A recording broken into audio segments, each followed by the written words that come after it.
안녕하세요. 이번 내용은 캔유님이 공유해주신 내용입니다. 아파티니 단독요법으로 효능이랑 부작용을 보는 그런 임상인데요. 여기 보면은 리널셀 칼시노마라는 게 있는데요. 자, 콩팥 신장을 말하는 것입니다. 그래서 우리가 피를 걸러준다고 하죠. 자, 결과는 과연 어떻게 나왔을까 이제 보도록 하겠습니다.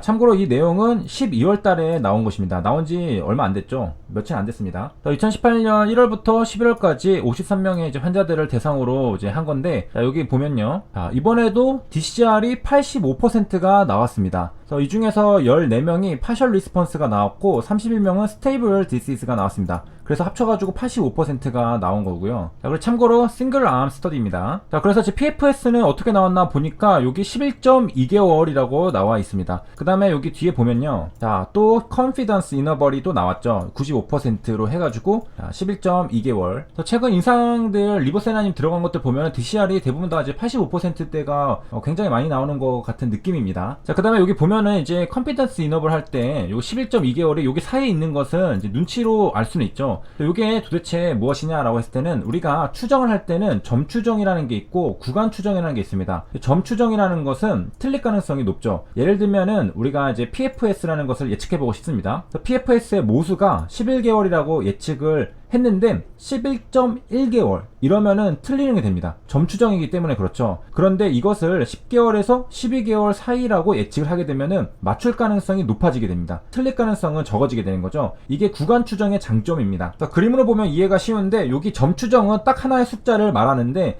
거기서 조금만 어긋나도 우리가 틀린 게 되는데, 이렇게 구간 추정일 같은 경우에는 이렇게 구간으로 범위가 어디에서 어디 사이에 라고 한다면은 맞출 가능성이 높아지게 됩니다. 자, 이게 구간 추정의 장점이고요. 여기서 우리가 방금 봤던 거 컨피던스 이너벌이 나왔죠. CI로 줄여서 말하는데 신뢰 구간이라는 게 무엇이냐? 바로 모수가 실제로 포함될 것으로 예측되는 범위입니다. 컨피던스 이너벌이 이렇게 구간이 있죠. 여기랑 여기. 자, 그 내용이 바로 이것입니다. 그래서 여기랑 여기 범위 사이에 PFS 모수가 있을 가능성이 95%다 이런 뜻입니다. 자, 근데 이제 신뢰 구간 컨피던스 이너벌의 뜻을 이제 정확하게 알고 있으면 좋은데요. 한번 보도록 하겠습니다. 자, 우리가 방금 살펴봤듯이 모집단에 모수값이 포함될 가능성이 있는 값의 범위를 신뢰 구간이라고 했었죠. 자, 여기 보면요, 요 파란색 이렇게 선들이 바로 신뢰 구간입니다. 자, 특정 모집단에서 랜덤하게 추출을 하는 게 이제 표본인데, 이런 표본들은 다 랜덤하기 때문에 이런 신뢰 구간이 전부 다 동일할 수는 없겠죠. 이렇게 다 조금씩은 다르게 뽑히게 됩니다. 자, 이렇게 여러 개가 뽑히게 되는데, 여기에서 이제 뮤라고 적혀 있는 검은색 수평선이 있습니다. 이게 바로 우리가 알 수 없는, 그리고 알고자 하는 모평균의 뮤값을 나타내게 됩니다. 요거는 이제 정해져 있는 거죠. 우리가 알 수는 없지만. 자, 그리고 이제 가만히 보면요, 여기 파란색 수직이 바로 신뢰 구간인데, 여기에 모평균 값이 포함이 되는 것도 있고 요 빨간색처럼 안 되는 것도 있는 것을 우리가 확인할 수 있습니다. 근데 대부분이 지금 여기 들어가 있죠. 자, 이제 느낌이 오죠. 우리가 신뢰 수준 95%라는 것은 무슨 말이냐면요, 이렇게 여러가지 신뢰 구간이 있는데 이런 신뢰 구간들의 95%가 바로 이 모평균 뮤값을 포함한다라는 뜻입니다.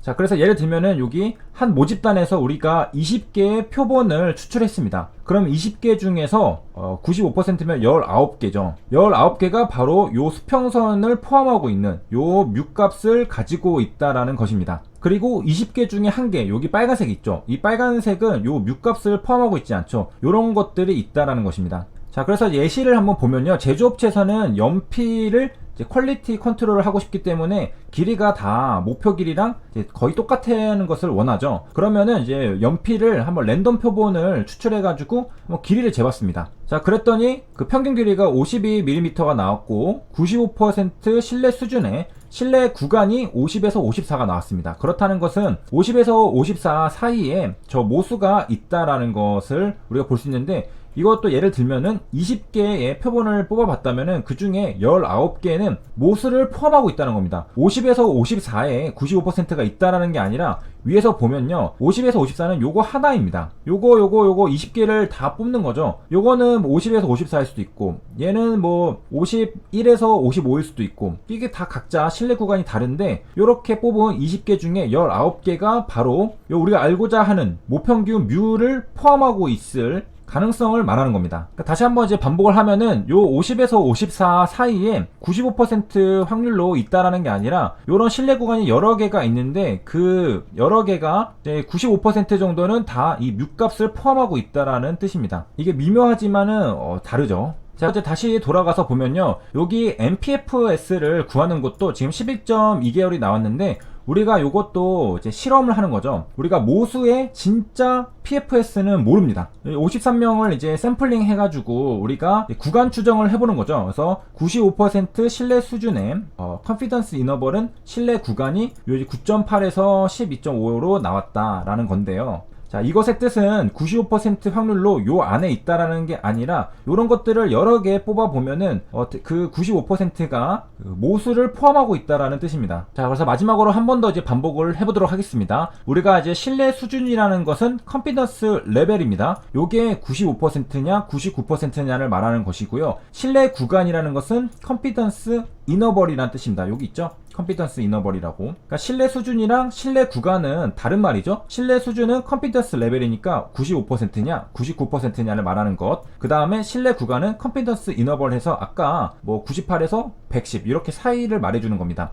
자, 그래서 이제 신뢰 수준은 요 신뢰 구간이 실제 모수를 포함하는 게 몇 퍼센트 확률로 포함할 것이냐를 추정하는 겁니다. 자, 그러니까 우리가 이제 모집단에서 추정을 위해서 100번의 샘플링을 했습니다. 그러니까 100번을 뽑아봤다는 거죠. 그래서 이제 평균이랑 표본 분산을 통해 가지고 이제 100개의 신뢰 구간을 얻었습니다. 여기 밑에 보는 요 이제 직선들이 전부 다 하나하나가 신뢰 구간입니다. 그러니까 100번을 샘플링해서 신뢰 구간을 다 구한 거죠. 자, 이 100개 중에 95개가 바로 모평균을 포함하게 되는 여기 직선이 쭉 있죠. 요 모평균을 포함하게 설정된 신뢰 구간을 바로 95% 신뢰 구간이다 라고 말을 하는 겁니다. 그러니까 100개 중에 95개가 모평균을 포함하고 있는 겁니다. 그러면은 이제 100개 중에 5개는 또 포함되지 않겠죠. 여기 보면은 빨간색들은 요 모평균을 포함하고 있지 않습니다. 그렇죠. 이렇게. 그래서 신뢰 수준이랑 신뢰 구간, 요 단어도 뭐 헷갈리기도 하고 개념도 헷갈리기도 하는데 이런 것들을 한번 잘 개념을 정리해 두면요. 다음에 뭐 임상 시험 논문 같은 거 볼 때 좀 더 쉽게 해석할 수가 있겠습니다. 자, 그리고 우리가 이제 잊지 않아야 될 것은 뭐냐면은 임상 시험도 마찬가지로 이런 파퓰레이션 모집단에서 샘플링을 해서 우리가 통계 처리를 하는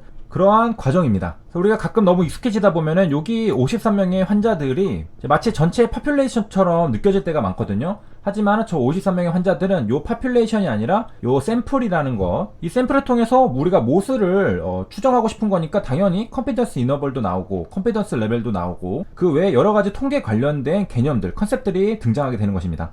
자, 여기서 보면은 이제 95% 신뢰 수준, 그 다음에 신뢰 구간이 9.8에서 12.5 이런 것들이 나오는 이유도 명확하죠. 자, 그래서 정리를 하면은 이제 콩팥에 관련해서 이제 아파티닙의 효능과 부작용을 보는 싱글암 스터디를 이제 봤는데요. 53명 환자들, 이 중에서 14명이 파셜 리스폰스, 그 다음에 30명이 스테이블 디지스 나와서 85%가 DCR이 나왔습니다. 그 다음에 MPFS는 11.2개월이 나왔고요. 자, 여기까지 시청해주셔서 감사합니다.